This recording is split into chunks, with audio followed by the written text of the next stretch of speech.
Oke, Bang, ini beberapa kali PCO juga ikut mensosialisasikan ya program presiden terpilih Pak Prabowo begitu kan. Dan ini apakah berarti PCO akan terus bekerja di masa transisi dan otomatis juga akan bergabung nih dengan pemerintahan baru nantinya? Nah begini, kalau kita mungkin bukan mensosialisasikan program pemerintahan berikutnya kalau hari ini, tapi menunjukkan komitmen dari pemerintahan yang sekarang, pemerintahannya Pak Jokowi, terutama komitmen anggaran terhadap program-program berikutnya. Kan di zamannya Pak Jokowi ini kan mungkin baru pertama kali nih presiden sebelumnya menyiapkan anggaran untuk program prioritas presiden berikutnya. Untuk program makan bergizi gratis sudah disiapkan. Untuk medical check up sudah disiapkan. Untuk perbaikan ruang sekolah sudah disiapkan. Jadi hampir semua program prioritas, bukan hampir semua program prioritasnya program hasil terbaik cepatnya Pak Prabowo nanti hari ini komitmen anggarannya sudah disiapkan oleh pemerintahnya Pak Jokowi. Jadi ini yang kita sebutkan. Jadi bukan berarti hari ini sudah mempromosikan pekerjaannya pemerintahan berikutnya, enggak. Tapi menyebutkan komitmen pemerintah untuk tahun depan itu Pak Prabowo udah bisa langsung tancap gas loh. Kenapa? Karena hari ini sudah disiapkan alas anggarannya itu sudah disiapkan. Nah, apakah PCO akan lanjut? Kalau lembaganya tentu akan lanjut. Karena PCO ini memang hari ini kan digunakan oleh Pak Jokowi itu nggak banyak. Pak Jokowi menggunakan badan kantor ini kan cuma 2 bulan paling. Itu pun juga nggak optimal karena sambil nyusun organisasi kan. Kita aja baru punya kantor nih baru 10 hari nih. Oh iya? Maksudnya sebelumnya yang definitif begini kan, kan dari awal mulai dari nol tuh nggak simsalabim. Ada persiapan, ada proses. Ini diperbaiki dulu. Kemudian orang-orangnya direkrut dulu, sistem kerjanya dibikin dulu. Struktur organisasinya harus disetujui dulu oleh Menpan RB. Nggak gampang. Ada tahapan-tahapan yang dilalui aja kayak gitu, banyak tahapan yang harus dilalui, anggaran harus diajukan. Nah, Pak Jokowi tentu nggak bisa optimal menggunakan ini dalam 2 bulan.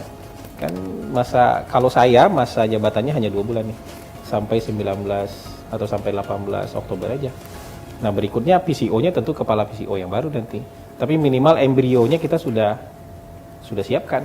Sudah terbentuk ya. Kantornya tentu akan lanjut karena ini kebutuhannya Pak Prabowo nanti. Betul. Tapi kalau orang-orangnya nanti itu terserah Pak Prabowo. Tadi kan sempat dimention berarti kurang lebih selama 2 bulan ya. Ini gimana nih sistem koordinasinya PCO sendiri dengan kementerian ataupun lembaga-lembaga pemerintah?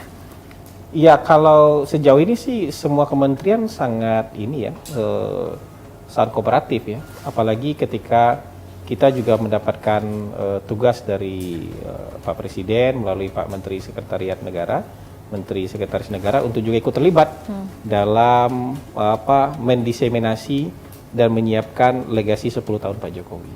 Jadi kantor kita baru ini juga sudah ikut dilibatkan. Dan sejauh ini kok kementerian dan lembaga kooperatif sekali. Diundang ke sini datang, mereka menyebut ini pencapaian selama 10 tahun terakhir, ini champion-championnya, dan mereka, ini yang bisa kita sampaikan kepada masyarakat nanti. Ini yang mau kita diseminasi kepada masyarakat supaya mereka paham 10 tahun ini apa saja yang sudah dikerjakan oleh masing-masing kementerian, oleh masing-masing lembaga, masing-masing badan. Dan ini semuanya dirangkum menjadi legasinya Pak Jokowi. Jadi menurut saya dalam waktu yang sangat pendek kemarin itu komunikasinya sangat baik dan dapat dukungan yang luar biasa juga dari masing-masing kementerian dan lembaga. Tapi PCO juga ngatur komunikasi Wapres juga nggak sih Bang? Oh gini, jadi ini kan lembaga kepresidenan. Jadi kalau kegiatan rutin presiden, kegiatan rutin Wapres itu seperti sedia kala. Kegiatan rutin presiden termasuk liputan-liputan rutin itu tetap dikerjakan oleh Setpres melalui Deputi PMI. Begitu juga Wapres, kalau kegiatan rutin komunikasi harian itu tetap di-handle oleh Setwapres. Jadi yang kita nggak menghandle kerjaan rutin itu. Kita handle adalah komunikasi program pemerintah.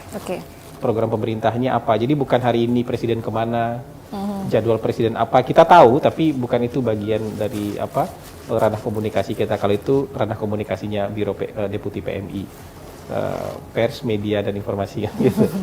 Protokol, media, dan informasi.